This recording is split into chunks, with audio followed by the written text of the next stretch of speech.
Hey, it's John from town. It's at higher exercise goals. It's at higher exercise goals.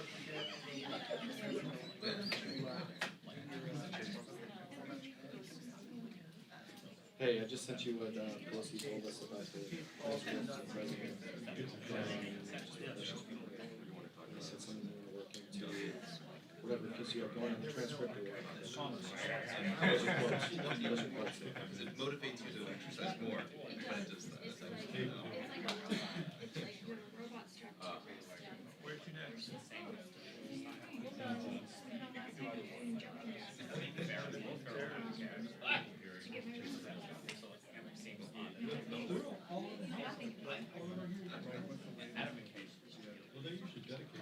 know how I saw just standing. So I've been sitting before, and it's you're like one step closer to completing your standing goal. And I'm like, But you don't have a set of house, you don't have a set of take it.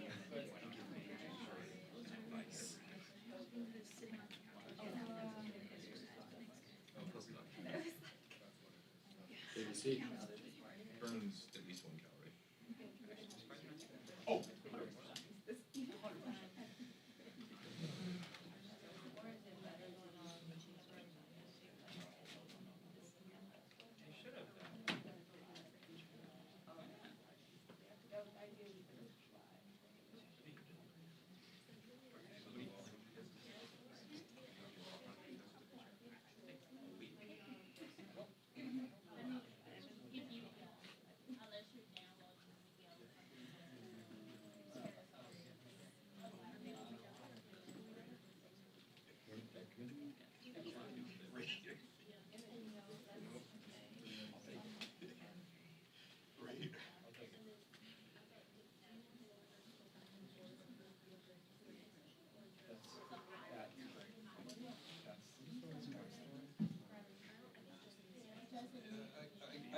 I get it right every once in a while. I nailed that. I nailed that.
Yes, yes, yes.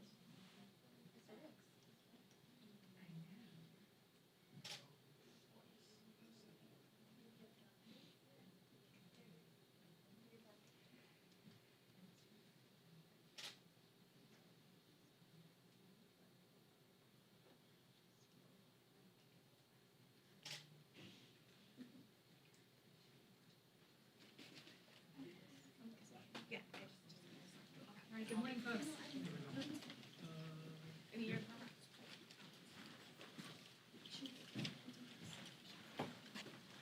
Good morning, everyone.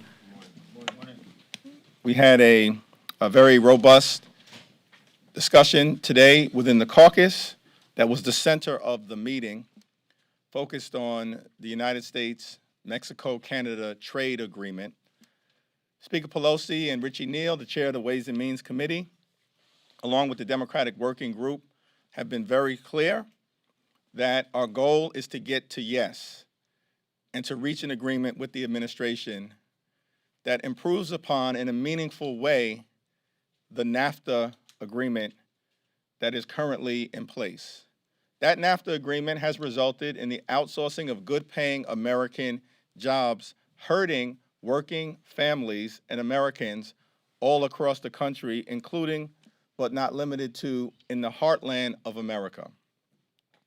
But if we're going to renegotiate the trade agreement, our perspective is that the agreement must be meaningful if it's going to replace what is currently there. In order for that agreement to be meaningful, House Democrats have laid out 4 different issues which we discussed in the caucus today. 1, improved labor standards. 2, improved environmental standards. 3, we want to deal with the pharmaceutical issue and biologics in a responsible fashion that doesn't undermine the best interests of the American people. 4, we want to make sure that there is enforceability. Any agreement that includes improved upon labor standards and environmental standards, particularly in Mexico, must be enforceable to be meaningful. And we've made that position clear to the administration, but we also want to get to yes. And we want to get to yes because the business of the American people must be done.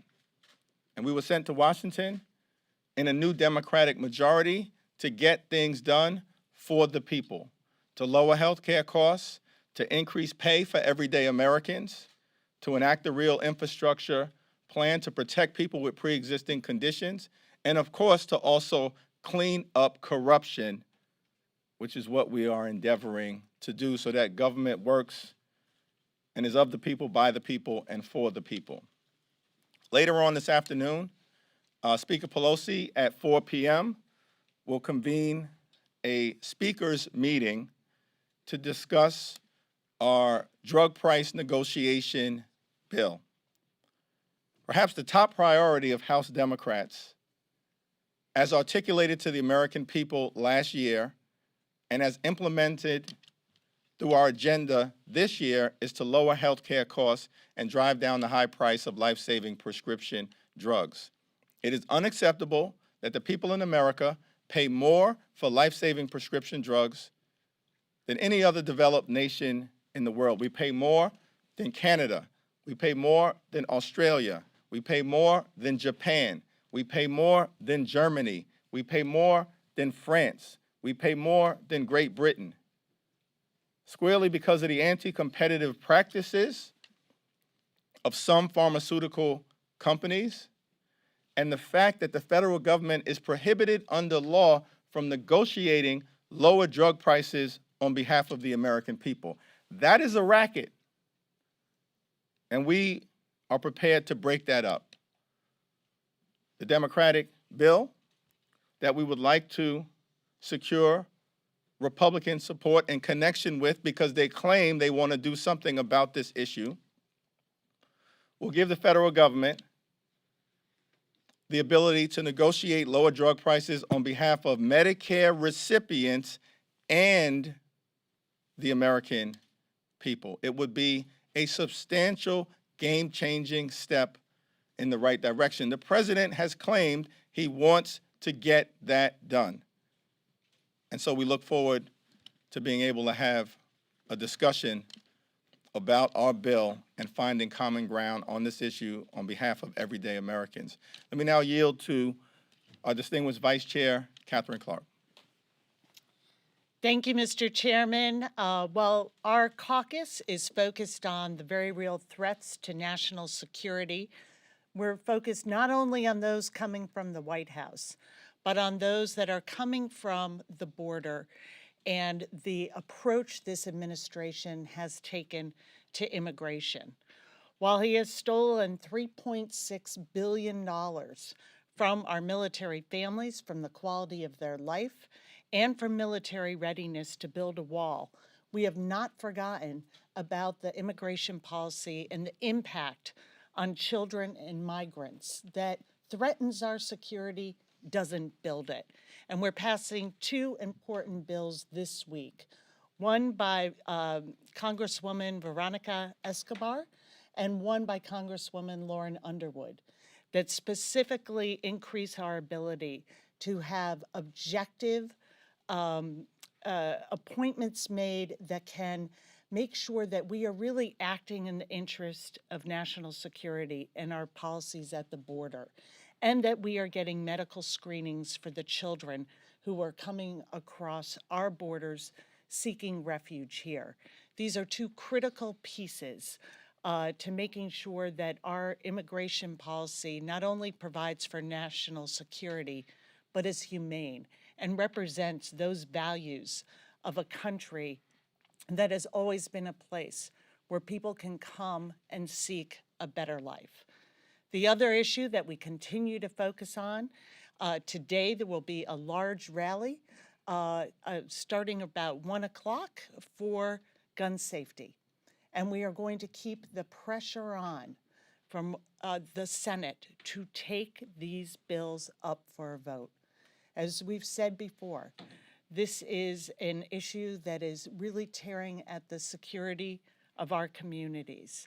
We are not going to continue to let the answer be one of silence from the U.S. Senate. We are going to be there loudly today saying, do your job.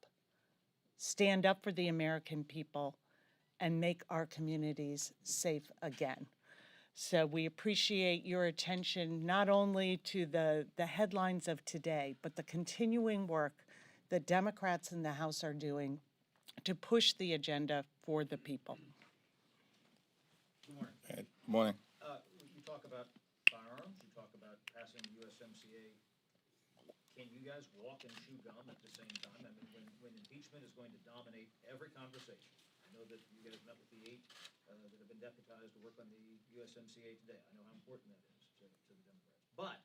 But that seems to suck all the oxygen out of the room, and that even if you are passing these things, that nobody can focus on this, as you put it, this agenda-driven Congress that you're trying to put forward. The President has made clear that he wants a renegotiated agreement between the United States, Mexico, and Canada. We have indicated that we want to get to yes. And there is no reason why the business of the American people should not continue. We are all charged with doing just that.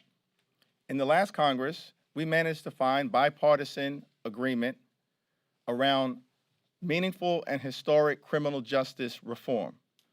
At the same time, when there were other areas of disagreement, we advanced the ball on that issue. We certainly should be in a position and able to advance the ball on lowering healthcare costs, advance the ball on prescription drug pricing, advance the ball on infrastructure, advance the ball on gun violence prevention, and advance the ball on a renewed trade agreement. But in '98, I mean, the legislative agenda completely fell off the radar when they were impeaching President Clinton. The same thing happened in '73 and '74. Why is this different? Actually, the historic record shows that President Nixon continued to work with a Democratic-led House and Senate on an agenda on behalf of the American people, simultaneous to the Watergate proceedings.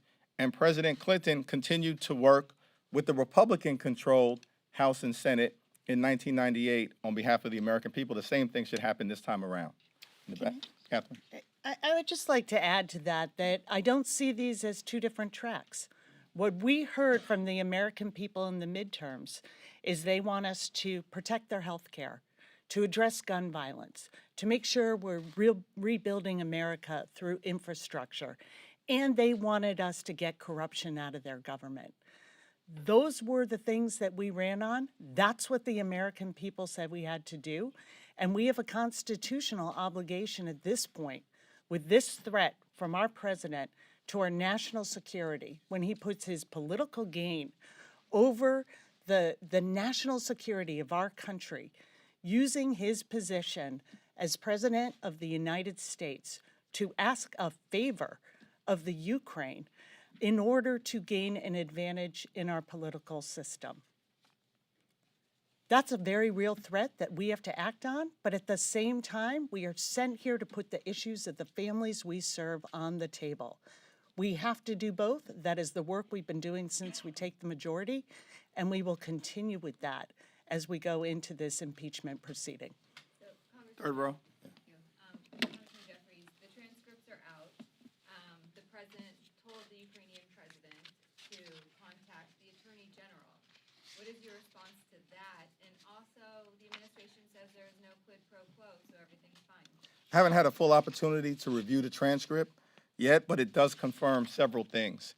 The president, Donald Trump, clearly pressured the Ukrainian president to commence an investigation of the Biden family to dig up political dirt in order to bolster the president's electoral prospects in 2020. That is textbook abuse of power, and the transcripts have become Exhibit A in that regard. President Trump apparently said to the Ukrainian president, I need you to do me a favor about an issue related to Joe Biden's alleged involvement with the Ukrainian government and the prior prosecutor. That's a phony scandal. But the fact that the president brought it up and said multiple times, according to this transcript, I need you to talk to Rudolph Giuliani. What role does Rudolph Giuliani have in this government? Is he in the Department of Justice? Is he the Secretary of State? Is he an ambassador to Ukraine or the European Union? Rudolph Giuliani is the president's political hitman. And in an official conversation with the president of Ukraine, he directed the Ukrainian president to have a follow-up conversation with Giuliani as part of the effort to dig up dirt on Joe Biden. Period. Full stop. That is lawless. That undermines our national security. That is an abuse of power. That is unpatriotic. That undermines the electoral process and our democracy, and the American people will not stand for it. I'd just like to add that the crime is with the quid. It's something for something, quid pro quo. But the crime is when you ask for that favor, when you inject politics into foreign policy.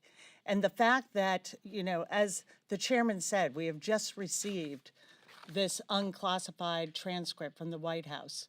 But the initial reading shows that not only was Rudolph Giuliani brought in, but the Department of Justice, Attorney General Barr, exactly the crime that we were concerned about, blurring those lines between the political, our national security, and the official role of the President of the United States. So, given what you do know about the transcript, Trump asked the president for a favor. He asked him to work with Barr. Is that alone enough to impeach the president? And if so, why would you wait for all these other committees to send their best evidence and slow that process down? Well, we are in the midst of an impeachment inquiry that will be led this week by the efforts of the Intelligence Committee and Chairman Adam Schiff. Later on today, the House of Representatives will pass a resolution demanding that the administration release the full and unredacted version of the whistleblower complaint.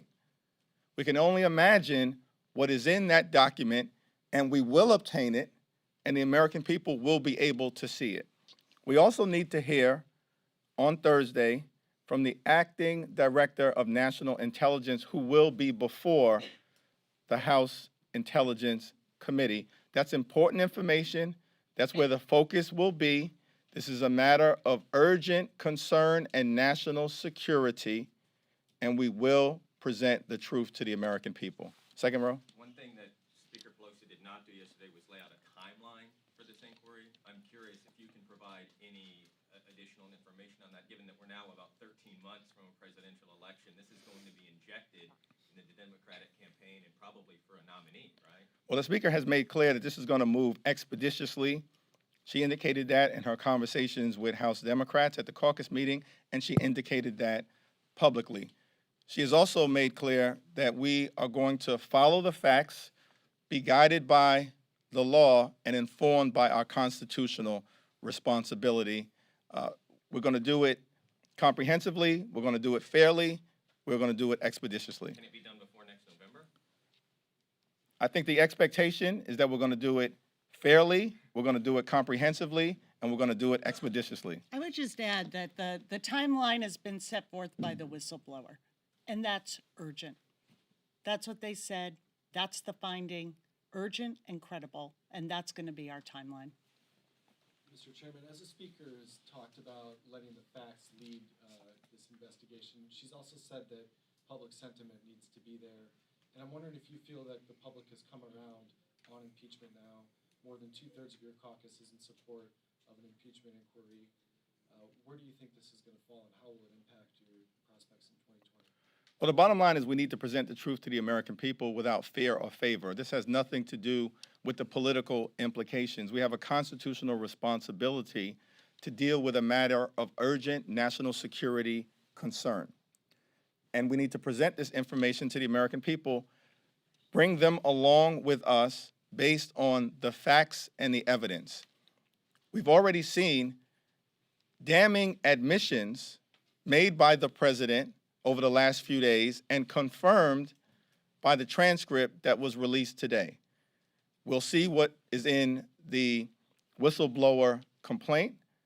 We also know that we have to get to the bottom of the second issue here, which is the withholding of duly authorized, allocated money, hundreds of millions of dollars in security and military assistance from Ukraine, perhaps as a coercive way of extracting the witch hunt and the investigation President Trump wanted the Ukrainian president and government to undertake. Understand the vulnerability and seriousness of that. The president didn't put American foreign policy first. Ukraine is an ally. We passed the military and security assistance in a bipartisan way. The president apparently held that up while Ukraine is at war with Russia, our enemy who invaded Crimea.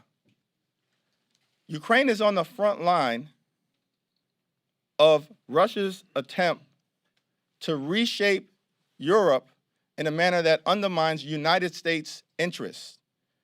Yet apparently the president was willing to withhold military assistance in order to extract a political investigation designed to get dirt on the Biden family to bolster Donald Trump's electoral prospects. That is classic abuse of power. You said you wanted to move expeditiously, but also comprehensively. How do you resolve the tension between those two, given that so much testimony has been blocked, there has been so many records blocked, and a lot of this is being tied up in the courts? We're going to follow the facts, apply the law, be guided by the Constitution, and make sure that we gather all of the evidence necessary to tell the complete story to the American people. We've already been able to obtain the transcript of the phone call between Donald Trump and the Ukrainian president. We will soon obtain, after Congress expresses its position in a bipartisan way and in a bicameral way later on today with our resolution, the whistleblower complaint. We will hear from the acting director of national intelligence, and there will be activity that occurs. So we are moving expeditiously. This is a matter of urgent national security concern. We are going to proceed fairly. The administration understands that if it continues to obstruct, the American people will conclude that they have something even worse to hide. Congressman Clark, hi. You had mentioned the urgency tag that's in the whistleblower complaint. What do you think constitutes urgent here? Is it because of the impact of the alleged complaint? Is it because of keeping it from happening again? Why is it urgent? That is one of the critical questions on why we need to hear and read what the whistleblower had to say. But we already have established the urgency here. When you have a president who puts aside his role as being president of the United States, his oath to faithfully execute the laws of this country, and instead puts his political gain in front of our national security, we have an urgent problem. And so we are reacting to that. But is there more? Are there more things? We don't know because we don't have the whistleblower complaint. But the very fact that this administration and the Department of Justice is working to keep that complaint from us, that they tried to bury this whistleblower, not get this information to Congress in the exact way that the whistleblower statute is trying to help us glean information from. That is the point of it. And what we have now, this transcript from the White House, is, at first glance, it is even more damning than what we already had from admissions from this president. That's where the urgency comes from. And the story and the facts will be revealed as we continue this investigation. Third row. What does this mean for judiciary's ongoing investigation into obstruction of justice? Is it fair to say that's now on the back burner? Well, the Judiciary Committee is meeting later on this afternoon or this evening to have a discussion about how it's going to move forward in the broader context of the umbrella of the impeachment inquiry that the Speaker laid out. At the end of the day, what is clear is that the Intel Committee, the Oversight Committee, the Financial Services Committee, the Foreign Affairs Committee, the Ways and Means Committee will all recommend possible articles of impeachment to the Judiciary Committee, which is the committee of jurisdiction, moving forward. Fourth row.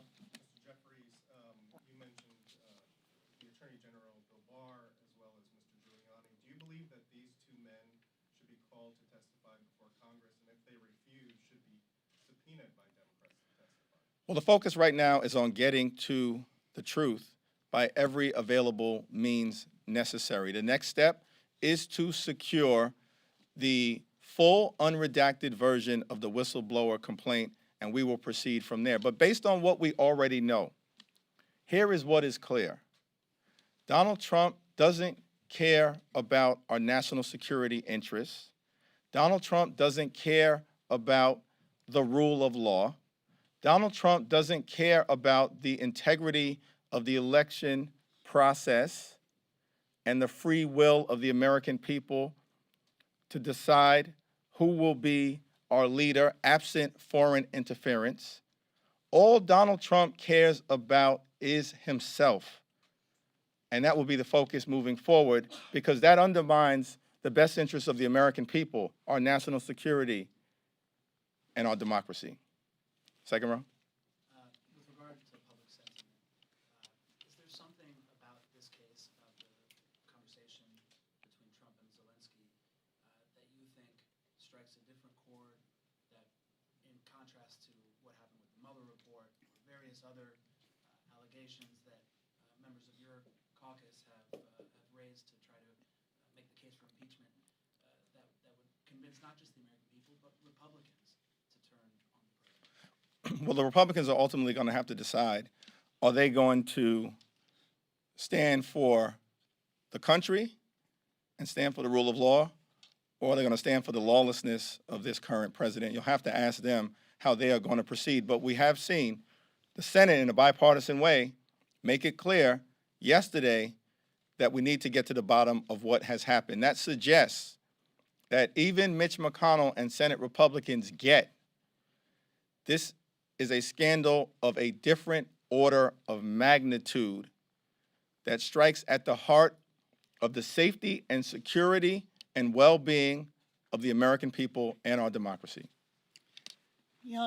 For a Republican Party that always holds themselves out as that party of national security, it is hard to understand why they're hiding under their desks. And I think we saw a glimmer of life in the Senate that has been dormant for a long time.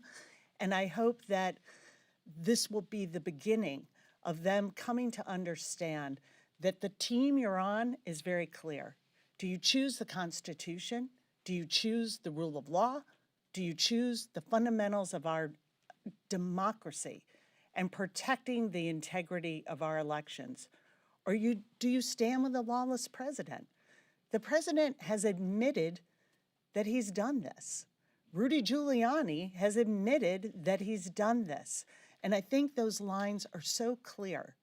And the threat and corruption is so evident that I think we are going to not only, that the American people will see the truth and the true threat to our democracy of this situation, but the Republicans will as well. Last row. If we've all spoken to Republican senators the last couple of days, we don't see many cracks in their solidarity. If it turns out that they don't vote to convict, what have you gained? Right now, we're proceeding with the impeachment inquiry that was formally launched yesterday with the full support of Speaker Nancy Pelosi to get to the truth for the American people. We'll travel along this journey together.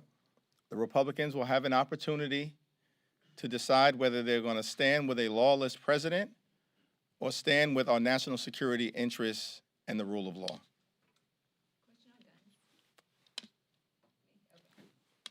Third row. So, today Judiciary Committee is holding a meeting on, or a hearing on assault weapons. Are Democrats prepared to come out with some sort of ban on assault weapons, or a buyback program? Well, this is just a hearing that has taken place before the Judiciary Committee today to explore the options as it relates to trying to get weapons of war off of our streets, which can massacre innocent Americans in a matter of seconds, as we saw tragically in Dayton and El Paso. Our focus on the gun safety issue remains clear. It's been 210 days since the House passed universal criminal background check legislation that will save lives. The Senate has been derelict in its duty to act to protect the American people from its gun violence epidemic. Mitch McConnell, if he took up that bill today, would be able to take a substantial step forward to address the gun violence problem that we clearly have in the United States of America, and that's what they should do. Second row. Also on guns, Speaker Pelosi yesterday mentioned that she spoke to President Trump on the phone yesterday about a deal on gun control. Any word on what that deal might include, and is that off the table now in light of the impeachment inquiry yesterday? As Catherine Clark made clear, and I'll yield to her momentarily, nothing should be off the table because our solemn responsibility is to get things done on behalf of everyday Americans so we can make life better. We need to do it on lower health care costs. We need to do it on prescription drug pricing. We need to do it on fixing our crumbling infrastructure and our bridges, roads, tunnels, airports, and mass transportation system. We need to do it on trade, and we need to do it on guns. We have consistently said, notwithstanding the approach that was taken by the House Republican majority when Barack Obama was president, where their mantra was obstruction today, obstruction tomorrow, obstruction forever, that we are willing to work with this president to get things done on solving problems like the gun violence epidemic. I often get asked if you actually came to an agreement with the president on trade or on guns, isn't that giving him a political win? And if he would come to the table and say that he would support universal background checks, that he would support closing the loophole that allowed the shooter in Charleston to get a gun he wasn't entitled to have, that if he would take this step at recognizing the threat to our communities, the politics don't matter. This is about the American people and a public health crisis that we have in this country. So whatever is going on with this president, his chaos, his disregard for the rule of law and the Constitution, we stand ready to work with him if he will do anything to help make our streets safer on this issue of gun safety. And what we've heard from him, unfortunately, is after the the horrendous loss of life that we saw just in the month of August, he said he was ready to move forward. One phone call from the NRA, and he totally rolled back his position. But we're not going away. The American people are not going away. They have not changed their position on this. It is still over 90% of Americans across political ideologies agree that these are common sense steps that can save lives. That's our goal. Secure our communities and save lives, whether that's from mass shootings, daily gun violence, or suicide. And we will stand ready to work with Mitch McConnell, to work with Republicans, and to work with the White House to get that done. Last question. Some of your colleagues are worried that this process that you've described for impeachment will not be that expeditious or clear to the public or all that urgent. So they've been asking for some of them, some sort of select committee. And I'm wondering if that's at all still on the table and why or why not. Well, Speaker Pelosi has made clear that the 6 committees of jurisdiction will proceed under the umbrella of an impeachment inquiry with a focus on dealing with the matter of urgent national security concern connected to the Ukraine scandal. There is a lot of chaos, crisis, confusion, corruption, and criminality to sort out with respect to the Trump administration. But before us at the moment is an almost unspeakable abuse of power that the president has committed with respect to bullying the Ukrainian government to launch an investigation into the Biden family to secure political dirt. We are going to uncover the truth for the American people beginning today through the next few days and weeks and present that information to the American people. Is it still on the table at all, or is it gone? The Speaker has made clear that we're proceeding under an impeachment inquiry umbrella involving 6 committees of jurisdiction with an emphasis right now on the Ukrainian scandal. Thank you. Can I just ask clarification on that? Do you expect each of the 6 committees to separately submit articles of impeachment to the Judiciary Committee? The Speaker has made clear, and I believe there is consensus within the caucus at the moment, that the 6 committees of jurisdiction will continue their work, but in the form of an official impeachment inquiry, and at the end of that process, make recommendations to the Judiciary Committee. Thank you. Thank you.